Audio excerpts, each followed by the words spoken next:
In 2022, I joined Mobile Task Force Theta-5 to investigate SCP-6198 near Elk Lake Lodge in the Adirondack Mountains. Classified as a Keter threat, SCP-6198 was linked to missing hikers, inexplicable summer blizzards, and sightings of a shadowy, out-of-focus humanoid. 3 weeks earlier, Foundation operatives stationed at Elk Lake had gone dark, prompting our deployment. Upon arrival, the abandoned lodge was enveloped in unnatural fog, with snow crunching beneath our boots despite it being early August.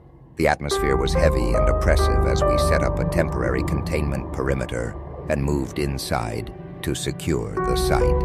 Not long after, I saw it, a figure at the end of the main hall. Its outline flickered like static, appearing otherworldly. I raised my weapon, but the figure vanished before I could react, heightening the sense of imminent danger surrounding SCP-6198. Inside the lodge, the air was frigid, far colder than it had any right to be.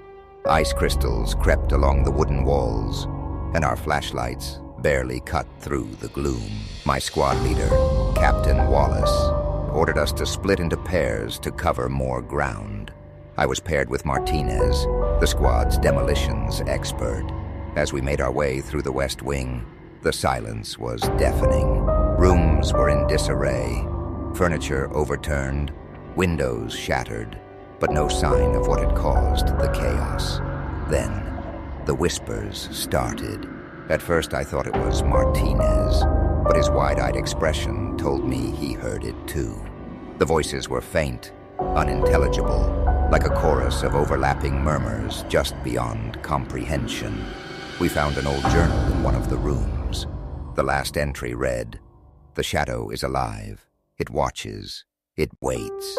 It knows my name." Suddenly our radios crackled with static, and a single word came through: "Run." The warning was too late. The lights on our rifles flickered as the shadow materialized in front of us. It was humanoid but distorted, its limbs too long, its form shifting like smoke. Martinez screamed and opened fire, but the bullets passed through the entity as if it wasn't there. It let out a guttural sound that vibrated in my chest, then lunged. Martinez was gone in an instant, swallowed by the darkness. I ran, heart pounding, calling for backup. My boots slipped on the icy floor, but adrenaline kept me moving. Captain Wallace's voice came over the radio, demanding a status report. I could barely stammer out what I'd seen. The shadow didn't chase me, but I felt its presence, a cold weight pressing on my mind. When I regrouped with the others, Wallace looked grim. "This is no ordinary anomaly," he said. "SCP-6198 is sentient, and it's hunting us." We regrouped in the lodge's dining hall, the only area with decent visibility. Dr. Hargrove, the team's researcher, analyzed the journal Martinez and I had found. "The entity appears to be bound to this lodge," she said. "It feeds on fear, isolating its victims before striking." Wallace decided we needed to secure the building's perimeter and set up motion detectors. As we worked, I couldn't shake the feeling that we were being watched. Every so often I'd catch a glimpse of movement in my peripheral vision, but when I turned, nothing was there. Hargrove's analysis was interrupted by a scream echoing from the East Wing. We rushed to investigate, but the room was empty, except for a single word scrawled on the frost-covered mirror: "Leave." The air grew colder, and the whispers returned, louder this time. They seemed to come from everywhere and nowhere, a maddening cacophony that made it hard to think. By nightfall, 2 more team members were missing. Their last known positions were marked by patches of blackened ice, and as if the shadow had burned the ground where it struck. Desperation set in as we tried to form a plan. "We need to trap it," Wallace said.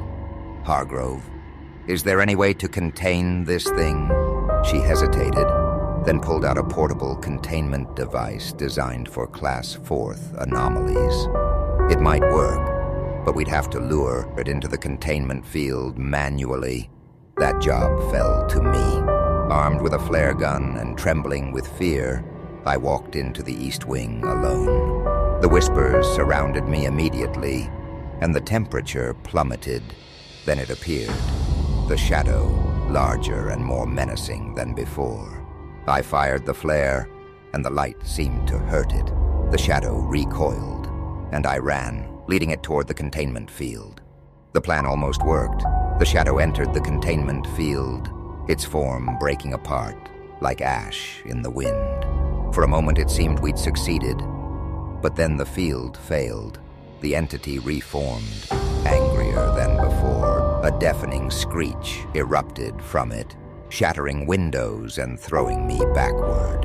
Dazed, I felt Wallace grab my arm, pulling me to my feet. "Fall back! It's too powerful!" he shouted over the chaos. We retreated to the dining hall, slamming the heavy doors and barricading them with overturned tables and chairs. The pounding began almost immediately, the shadow battering the walls with unnatural force. Then came the worst part. It started seeping through the cracks in the wood, its flickering form spreading like black smoke. "It's learning," Hargrove whispered, panic in her voice. "This thing is adapting to us." In our final moments, Hargrove made a chilling discovery. SCP-6198 wasn't just feeding on fear. It was absorbing memories, growing stronger with every victim it consumed. "It's becoming us," she whispered, her voice trembling. The entity started mimicking our voices, calling to us from the other side of the barricade. I heard Martinez's scream, Wallace's orders, even my own voice pleading for help. The distortion was unnerving, like hearing echoes from a nightmare you couldn't escape. We were running out of options, as every attempt to hold our ground only seemed to empower it further. Wallace, desperate and grim, ordered a retreat, but as we prepared to move, we realized the horrifying truth. The shadow was everywhere. Its flickering form seeped through cracks and vents, cutting off our escape. It wasn't just chasing us anymore. It was inside the very fabric of the lodge, adapting, waiting, and hunting. As the shadow closed in, Wallace made the ultimate sacrifice. "Go.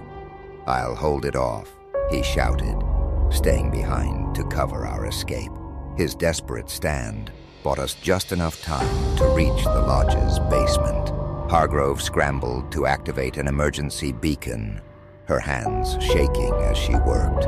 The air grew colder, and the lights flickered. The shadow had followed, its form shifting and growing more monstrous with every step. Its outline no longer resembled a human. It was something far worse, a mass of writhing, flickering darkness that defied comprehension. We huddled together, weapons drawn. But deep down, we knew it was futile. The creature had adapted to everything we threw at it. Its movements slowed as it seemed to savor our fear, a predator, reveling in the certainty of its kill. "We're trapped," Hargrove whispered, her voice barely audible over the hum of the beacon. And the shadow, as if understanding, pressed closer. Back at the Foundation site, Hargrove and I underwent a grueling debrief. SCP-6198 was officially classified as uncontained, with Elk Lake Lodge designated a high-risk exclusion zone. The Foundation placed the area under permanent surveillance, though we both knew it wouldn't stop the entity if it chose to leave. Even now I can still hear it, whispers in my dreams, voices that sound like my team, but twist into something far more sinister. Sometimes I wake up in the dark, convinced it's standing at the foot of my bed, waiting. This is just one story among many lurking in the shadows.